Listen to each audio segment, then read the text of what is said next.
Hoy vamos a hablar un poco de tosis y su tratamiento quirúrgico, especialmente la técnica de fijación frontal. Soy la doctora Doris Alicia de Dios, médico residente 1. La blefarotosis, o también llamado tosis, es el desplazamiento inferior del párpado superior. Este es una causa común de pérdida reversible de la visión periférica. También se ha demostrado que la tosis disminuye la cantidad total de luz que llega a la mácula y por lo tanto puede reducir la agudeza visual, especialmente durante la noche. Según su causa, esta se clasifica en 5: tosis miogénica, tosis aponeurótica, tosis neurogénica, tosis mecánica y tosis traumática. El tipo más común de tosis congénita va a ser miogénica y este resulta de un músculo elevador del párpado superior poco desarrollado.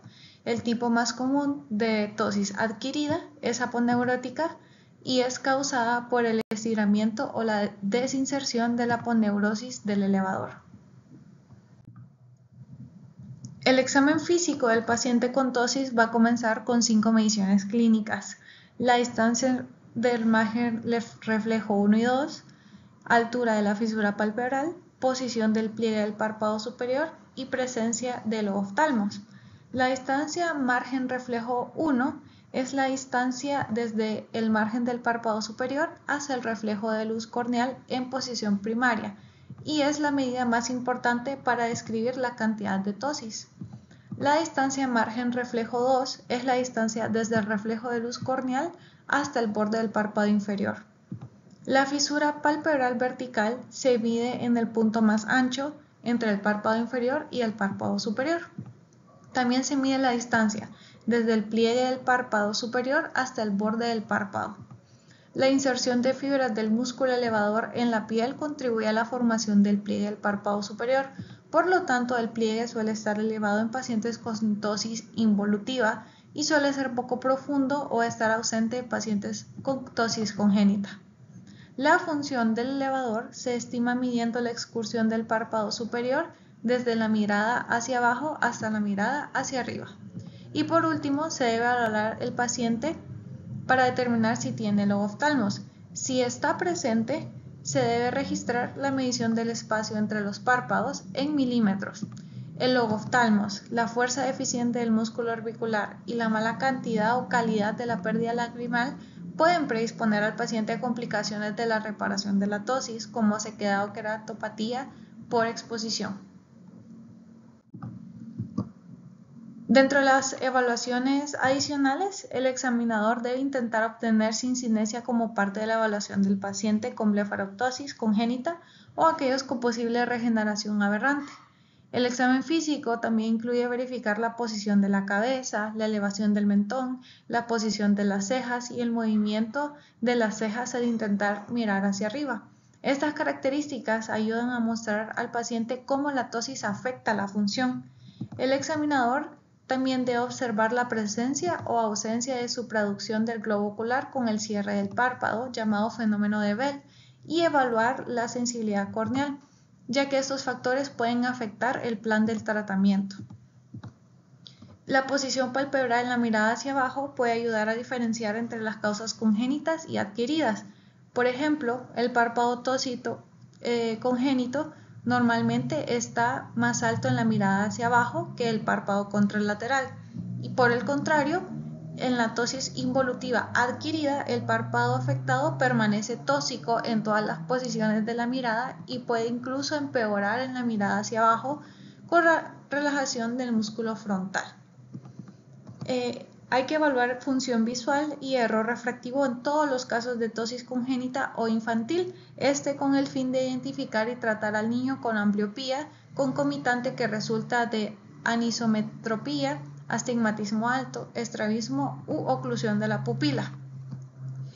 Hay que evaluar función muscular extraocular para identificar posibles afecciones congénitas como mal desarrollo combinado del músculo recto superior o elevador, parálisis oculomotora congénita y adquiridas miastenia grave ocular o sistémica, miopatía mitocondrial, distrofia oculofaringea, parálisis oculomotora con o sin regeneración aberrante. El examen pupilar también es importante para evaluar tosis. Las anomalías pupilares están presentes en algunas afecciones adquiridas y congénitas asociadas con la tosis, por ejemplo el síndrome de Horner o parálisis del nervio craneal 3. La miosis, que es más evidente en condiciones de poca iluminación, es un hallazgo en el síndrome de Horner, y la midriasis se observa en casos de parálisis del nervio oculomotor. Empezando con la primera clasificación de tosis, la tosis miogénica. La tosis miogénica congénita, este es el resultado de la disgenesia del músculo elevador. En lugar de fibras musculares normales en el vientre muscular, hay tejido fibroso o adiposo, lo que disminuye la capacidad del elevador para contraerse y relajarse. Por lo tanto, la mayoría de tosis congénitas causadas por un mal desarrollo del músculo elevador se va a caracterizar por una disminución de la función del elevador, retraso del párpado y a veces loboftalmos. El pliegue del párpado superior suele estar ausente o mal formado. En la tosis miogénica congénita, asociada con un reflejo oculogiro palpebral deficiente o fenómeno de Bell, con estrabismo vertical, puede indicar un mal desarrollo concomitante de los músculos recto superior y elevador. Deficiencia de elevación monocular, anteriormente llamada parálisis de doble elevador. Y la tosis miogénica adquirida, este es el resultado de una enfermedad muscular localizada o difusa. Tosis aponeurótica. La aponeurosis del elevador transmite la fuerza del músculo elevador del párpado superior, por lo tanto, cualquier alteración en su anatomía o función puede provocar tosis. La tosis aponeurótica adquirida, esta es la forma más común de tosis y es el resultado de estiramiento o dehiscencia de la aponeurosis del elevador o de la desinserción de su posición normal. Las causas comunes son la atenuación involutiva o la tracción repetitiva en el párpado, que puede ocurrir con el frotamiento frecuente de los ojos o con el uso prolongado de lentes de contacto. La tosis aponeurótica también puede ser causada o exacerbada por una cirugía intraocular o la cirugía de párpados. Los párpados con defectos aponeuróticos tienen característicamente un pliegue superior alto o ausente. Este es secundario al desplazamiento hacia arriba o a la pérdida de la inserción de las fibras elevadoras de la piel. El adelgazamiento en el párpado superior o la placa tarsal superior es a menudo un hallazgo asociado. La función elevadora en la tosis aponeurótica es generalmente normal, 15 milímetros, debido a que el músculo elevador en sí está sano. La función elevadora de la tosis aponeurótica es generalmente normal. Y la tosis aponeurótica adquirida puede empeorar con la mirada hacia abajo, lo que interfiere con la capacidad del paciente para leer, así como también limita el campo visual superior. Esta es una tabla comparativa entre la tosis congénita miogénica y la tosis aponeurótica adquirida. El pliegue del párpado superior en la tosis miogénica congénita está mal formada, y en la adquirida aponeurótica está más alta de lo normal. La función del elevador va a estar reducida en la congénita y casi normal en la adquirida, y la mirada hacia abajo vamos a ver un retraso palpebral en la congénita miogénica y una caída del párpado en la adquirida aponeurótica.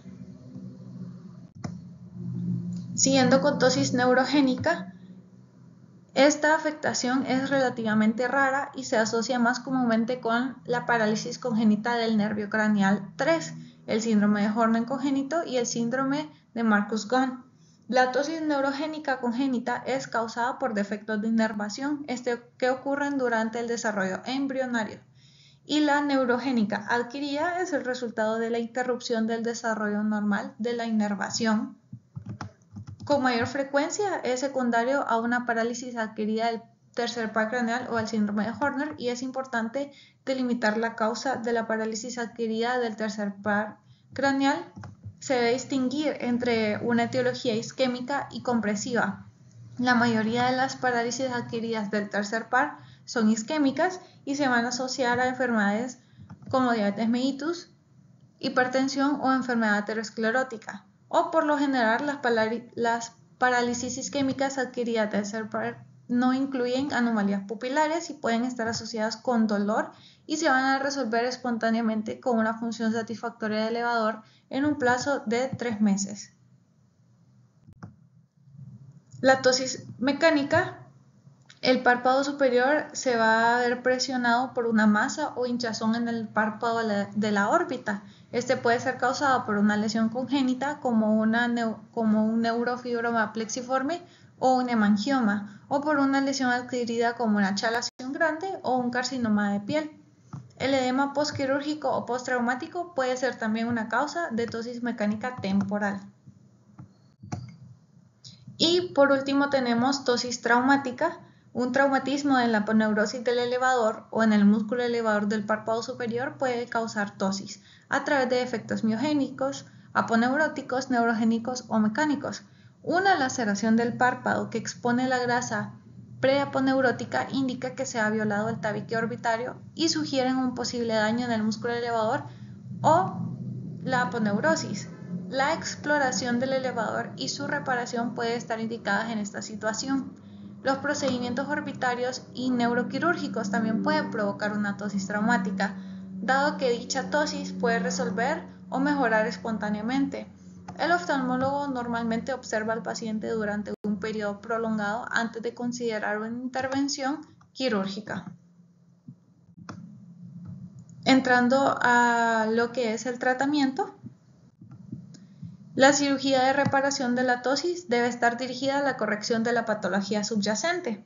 Entonces, las 3 categorías de procedimientos quirúrgicos más comunes utilizados en la reparación de tosis son con un avance externo o transcutáneo del elevador, la resección interna o transconjuntival del músculo elevador, el tarso o músculo de Müller, y la suspensión o avance del músculo frontal.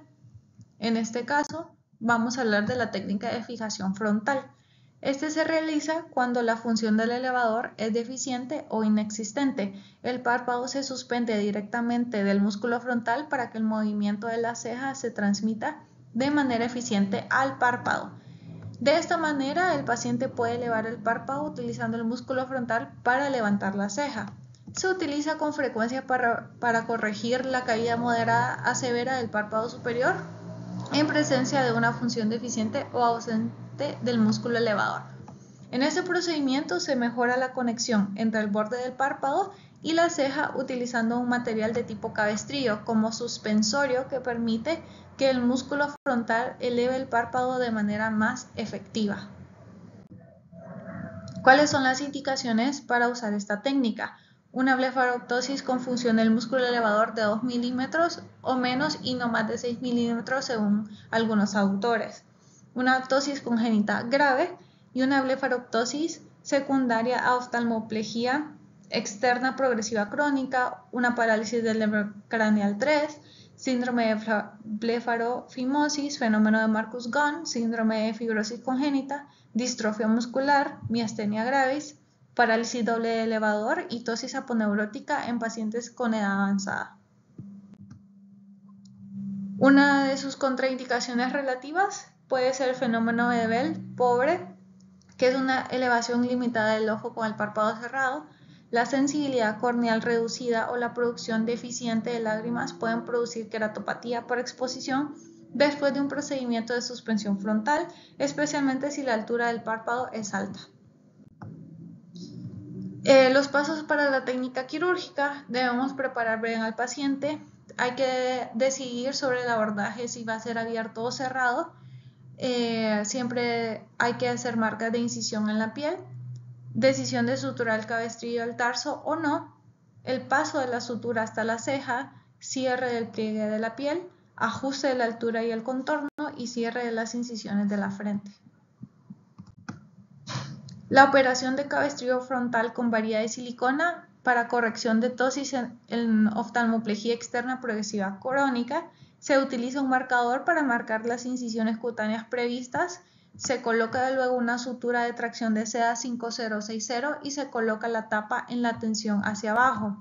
A continuación se sutura el material del cabestrillo al tarso con una sutura de Vicryl 6 ceros. Luego se pasa el material del cabestrillo por debajo del tabique orbitario cerca del arco marginal y por las incisiones de la ceja utilizando las agujas unidas al cabestrillo o una aguja Wright. Y el cabestrillo se externaliza en la incisión supracoclear central, se ajusta, se corta y se entierra. Dentro de las complicaciones que podemos tener usando esta técnica, durante la extracción de la fascia lata pueden producirse hematomas en la cerilla del muslo o hernias musculares, puede haber formación de granuloma, extrusión e infección de la herida y puede provocar lobos